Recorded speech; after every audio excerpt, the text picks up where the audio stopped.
Hi, everyone. It's Katie Crysdale here from Lakeview Aquatic Consultants. Welcome back, or welcome if you are new here. Each week, I take a couple of minutes and I talk about our weekly newsletter. What articles did I include? Why did I include them? What are some trends and hot topics in the aquatic industry? And that's what we're going to do today.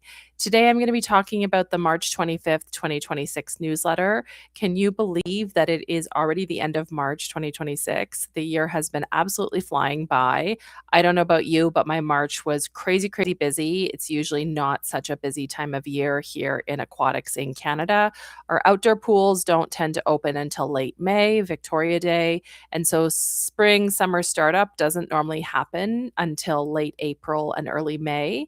However, in my personal opinion, the mass casualty event at the Canmore Inn and Suites in late January 2026 precipitated a lot of business for what we do in terms of certified pool operator classes and inquiries for consulting and support. So it has been a crazy month, and I am definitely looking forward to a little bit of a slower pace coming up in April.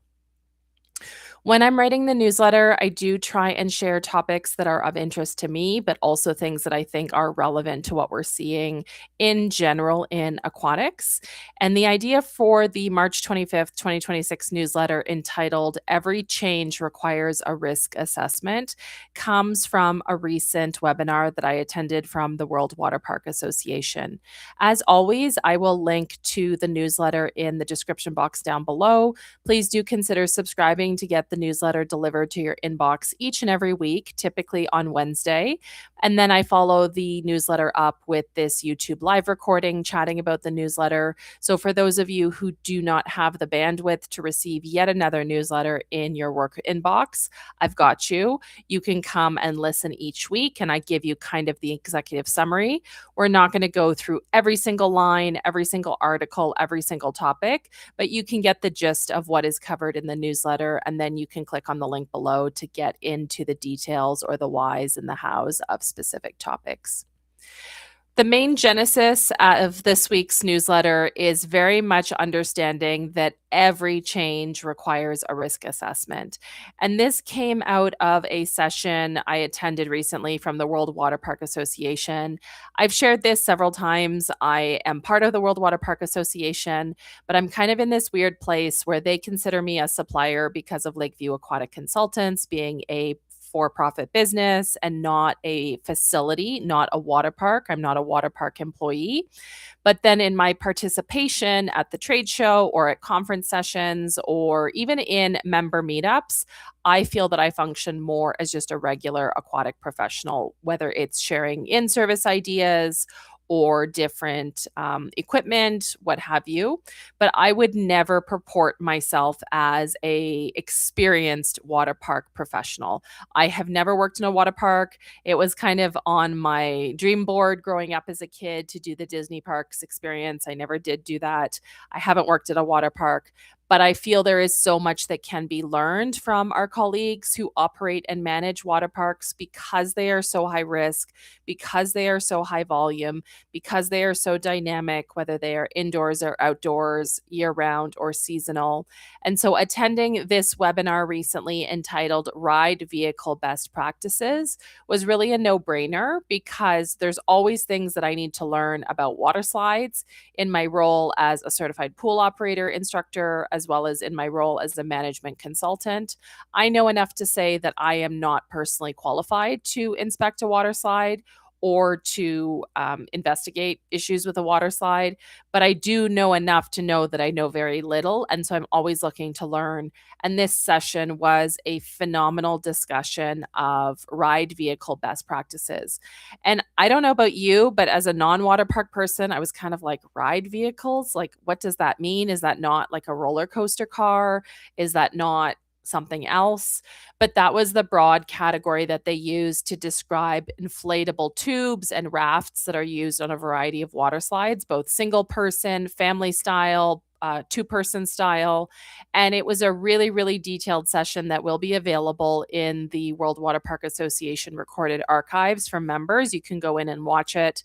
But basically talking about tube procurement, tube storage, tube tracking, tube usage, tube filling. I mean, even something as simple as they were talking about how a slide attendant, a lifeguard, they may think that they're being a good employee by patching a ripped tube or repairing a ripped tube while they're on shift using some duct tape to keep the tube in service. Like, oh, I'm a good person for helping the company out. But they were describing how that changes the friction model of the water slide descending. And friction obviously changes physics, and there can be the potential for injury if the right friction is not happening on that ride vehicle on the slide. So, super, super eye opening because I have come to learn about the basic items like, cleaning a water slide, servicing a water slide, waxing or not waxing a water slide, monitoring flow rate of the water. But even in this conversation, talking about how the average bather or guest may accidentally grab the wrong tube, like if tube A goes with slide A and tube B goes with slide B, there can be issues with the physics of a different type of tube going down a slide that's not calibrated to that tube. And in that vein, they were also talking about where it may be appropriate not to have too many different styles of tube in a water park. You want them to be interchangeable if that's possible in the calibration and design of the slide, or if that's not possible, that you're clearly isolating which tubes go with which slides and enforcing that and educating that. They were also talking about things like education of safety. So, having the rider, maybe they need to hold two handles, maybe they need to hold one, in addition to the placement of the riders in the vehicle. Where do they sit? What do they do? Body in, body out, whether they're allowed to wear like GoPros or body cam footage. Body cameras, whether they're allowed to have selfie sticks and things like their phone on them. Just so many incredible conversations came about from this webinar, even little details that I know but had never really considered in terms of obviously switching the provider of your tube. You might think you're saving a little bit of money by going with a different provider who uses a different type of plastic or it is a different size and dimensions. But then that $6 or $8 that you're saving per tube in procurement creates additional costs when it comes to perhaps recalibrating the slide or testing the slide or things like that.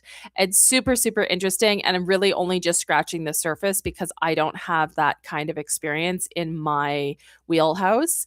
Even this morning, when I was scrolling on Instagram, because it's a Saturday, I'll put a link to this in the description box below. I was watching in Round Rock, Texas. There is a facility that's been under expansion for a little while, and they showed a video today of what I presume is them doing a like a trial run of a mannequin in a tube through their new lazy river. And what does that look like in terms of the start of each season, the start of each business day? There is just so much about water slides that I think we can learn from and draw from. And even if you don't have a water slide at your facility, even if you're not a water park, as I've shared several times over the last year's newsletters, I really do feel that we can draw and learn a lot from our water park colleagues. It's not just about the fact that it's more complex, bigger volume, higher risk. It also comes down to the fact that every single day they are a lightning rod or a potential magnet for litigation, for injury claims, even ones that are fake or scurrilous. There is so much more that goes into being prepared to defend yourself against an issue at your property that respectfully a lot of Canadian aquatic operators they don't even ever consider. Whereas in the United States, the litigation landscape is pretty involved. And so the average person may be thinking about that in the US in aquatics in a way that respectfully a lot of Canadians just have never considered until something happens. They don't have documentation or procedures, and it's too late. Moving on in the newsletter, I did want to share a book that I recently purchased for my own personal interest. I had a student in my last certified pool operator class. He was asking about chlorine loss, i.e., chlorine damage in an outdoor swimming pool that did not have stabilizers such as cyanuric acid. The standard percentage that I've heard throughout my work in the industry is 50% of chlorine loss per hour. But as you can imagine, this is very, very hard to estimate based on pool size, i.e., surface area, water volume, sun exposure. Is it a sunny day? Is it a semi cloudy day? Location on the globe's surface. Are you closer to the equator, closer to the sun? Are you further from the equator? Further from the sun. And so, in speaking with Dr. Roy Vore, with whom I'm on several committees, he directed me to Clifford's Handbook of Chlorination, which I can tell you is definitely an academic tome. I found some excerpts on Google Books and online, but I wasn't able to find the full text with the swimming pool chapter that I need to be able to flip through. I have always been saved over the years by shopping used on eBay. Certainly, I could have gone to individual used book resellers, but I had a business on eBay in the early 2000s for many years. And so eBay is always my go to if I'm looking for a discontinued book, a discontinued piece of equipment or product for my own personal use, obviously not for commercial use.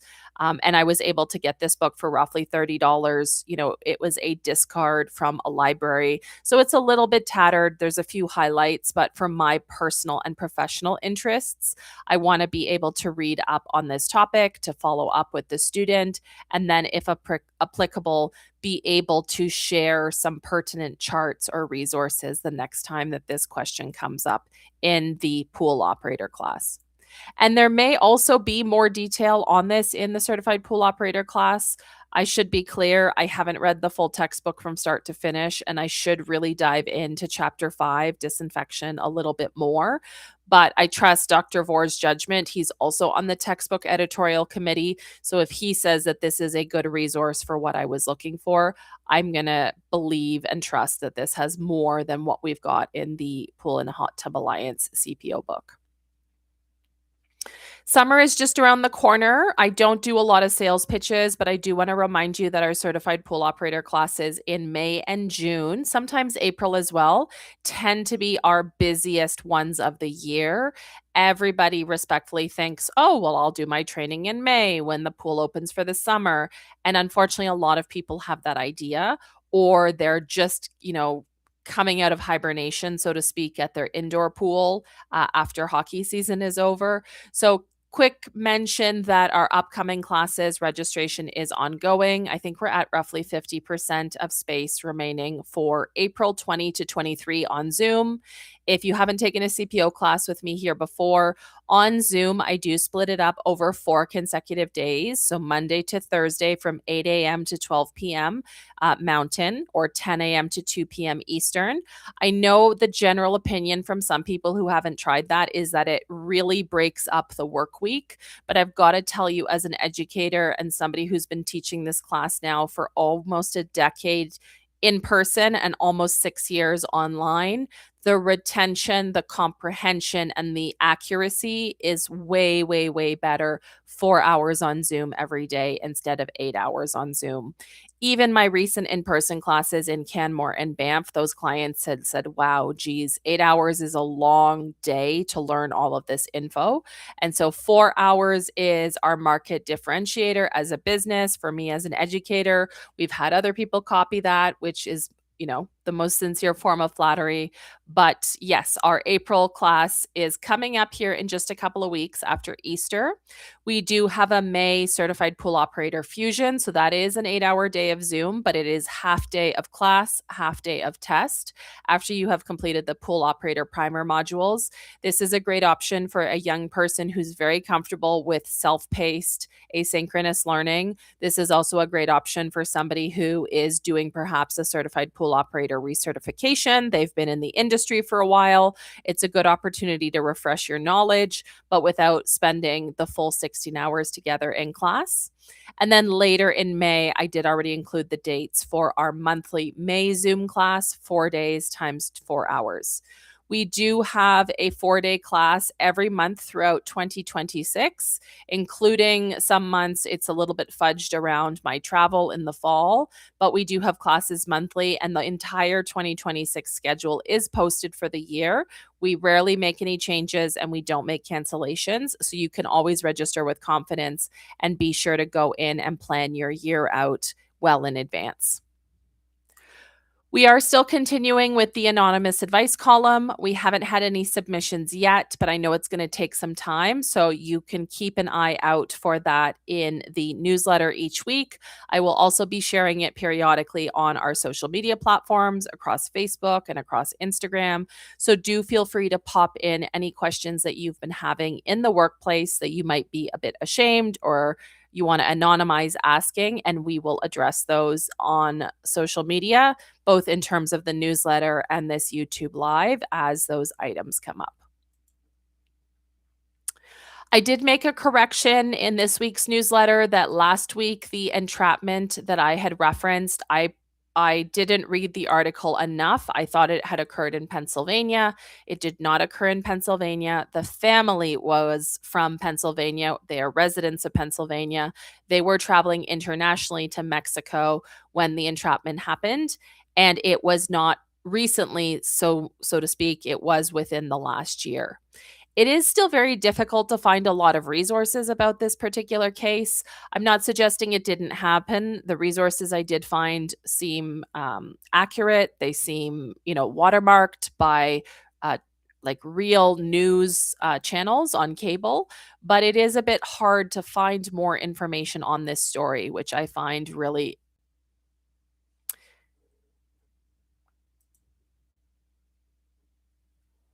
And then the last part of the newsletter, as always, includes further details about the news that I've been seeing and reading throughout the week. So, a quick rundown of some of the headlines. Emily Kaiser, the influencer we talked about a lot in 2025, her son Trig, who drowned, non it was non fatal in the basin, but he was taken off of life support last summer, May, June 2025. She has come out on social media really talking about drowning is preventable, taking some, I won't say personal responsibility, but just starting to turn the tide, so to speak, and really starting to advocate for water safety and drowning prevention. And I'm not going to put on her any sort of expectation or requirement. People who go through these terrible, tragic situations, they do not have to become advocates. They should not have to relive the tragedy day in, day out. But I do want to give credit to her with her millions of followers across her platform that it is not an easy thing to share your loss, to expose your grief, and then to open yourself up as well to potential rude statements from people who question your responsibility and why you didn't prevent this from happening. Couple of other articles this week, nothing too crazy. The city of Fort St. John in British Columbia, maybe it's more of a town, it's about 20,000 people. They are finalizing estimates for a new $185 million indoor aquatic center. I was talking with an American supplier this week, and he was just gobsmacked at that amount of money. And respectfully, I just want to reiterate that aquatics in Canada, especially Western Canada, where we have a lot of heavy industry, where we have a lot of tax revenue from companies such as pulp and paper, the oil industry, mining, things like that. There are definitely communities, provinces, and regions that really place a focus on reinvestment back in the community. And that's not a value judgment on other communities and urban areas that do not do that. But when people are surprised that, for example, the Fort McMurray Aquatic Center was $90 million over 15 years ago, the Yellowknife Aquatic Center was almost $90 million in the last 5 years. Though Fort McMurray is a community of 60,000. Yellowknife is a community of 25,000. Fort St. John is a community of 22,000. City of Regina is going to spend $240 million on an aquatic center that just broke ground.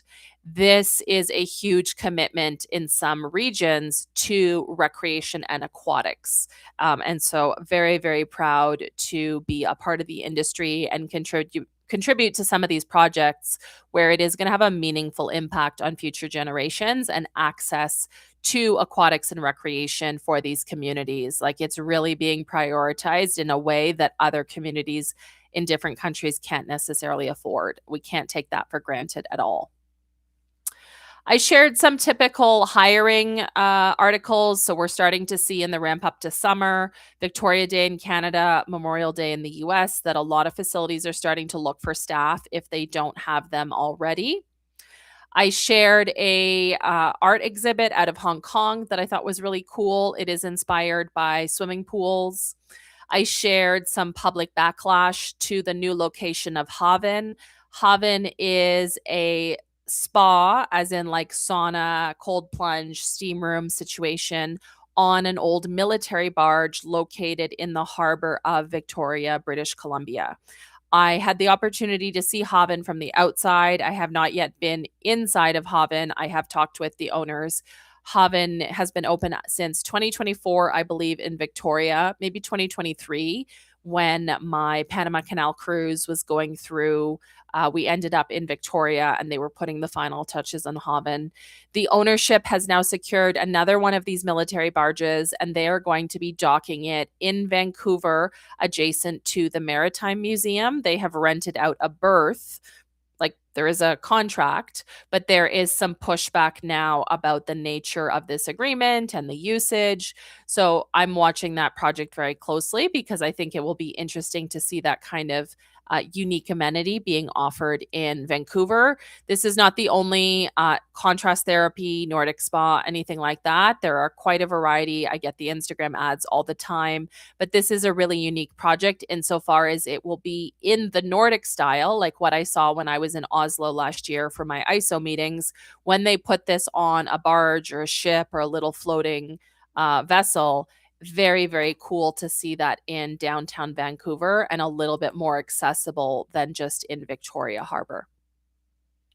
I also shared some different articles pertaining to the cruise industry. So I have not yet been on MSC Cruises. It is another cruise line, but they are really starting to amp up the redesign in terms of adding more water slides, adding more pools to their designs. And so this is definitely on my radar to, not that I need an excuse to book another cruise. I have quite a few coming up this year and next winter, but MSC out of Galveston or out of Florida or out of Europe is definitely on my radar as something to consider. I shared an update on the ongoing saga with the Fontainebleau in Miami Beach and their water slide and the zoning. I shared a really interesting article out of Switzerland where there is going to be one particular region or canton that is not going to allow non-residents to use the pool from a drop-in perspective. I thought that was super interesting. They are absolutely entitled to do that as a publicly funded or municipal infrastructure, but I do wonder from a practical level how they're going to administer that. Like, at the front desk, when you show up, pay admission, do they check a driver's license? Do you have to register if you're a local resident? I don't know how that's going to work. There has been talk in the media that there is going to be a new TV series of Baywatch, a reboot in 2027 of the original 1980 series. I was too young. We also didn't have cable in Canada, so I've only seen the clips of David Hasselhoff, Pamela Anderson on YouTube and spoofs and memes and different events I've been to. But that has been kind of trending across some of the lifeguard platforms out there that we follow. Aqua Arabia did its soft open at the end of last week. So last week was Eid al-Fitr, so the end of Ramadan, the religious holy month for Muslims. And this week was going to be the week leading up to IAPA Abu Dhabi. There was going to be hosted tours at the end of next week, right before Easter, of Aqua Arabia in Saudi Arabia in partnership with IAPA Abu Dhabi. As you can imagine, all of this has been scaled back significantly because of the situation in Iran, in the Middle East, in North Africa. There's so many things happening in the world right now. Can't keep track every day. I know I'll get to Aqua Arabia eventually. Maybe it's next year when they reschedule IAPA. Maybe it's a separate trip. My husband lived and worked in Saudi for a number of years in the early 90s. So we are both very, very keen to go back if we have the opportunity to be hosted or whether we just go on our own.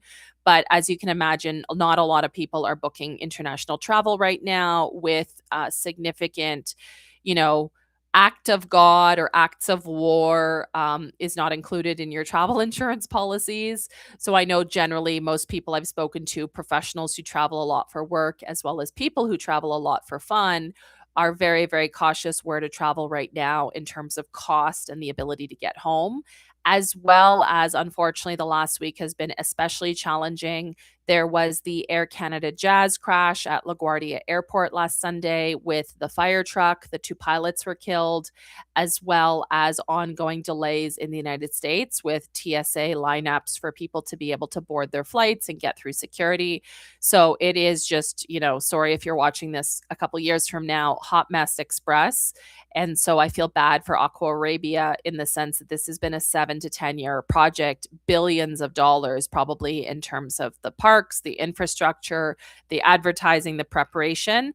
And I'm very much certain it's not getting the international hoopla it deserves. It is only locals within the Middle East who are able to, whether that's Saudi, whether that's neighboring countries, who are really able to take advantage of using this spectacular new water park before the rest of us can get there. I shared an injury this week. The case was filed. The injury didn't happen this week from a Norwegian cruise ship. I did book my first Norwegian cruise for next winter. I definitely want to see the expanded water park that has been announced for Norwegian's private island. Also haven't been on a Norwegian ship and got a pretty good deal for a single berth in association with a Carnival cruise I'm taking. But the reason I shared this article is, again, I'm not a stand for cruise lines, but the allegation is that the floor was slippery. It happens, but it was also dark. And so I think it's important to recognize that even if something seems over the top, like even if the lawsuit seems exorbitant because of the deep pockets of a cruise line, the root cause of the potential injury or hazard is identifiable as something that we can see across lots of different facilities.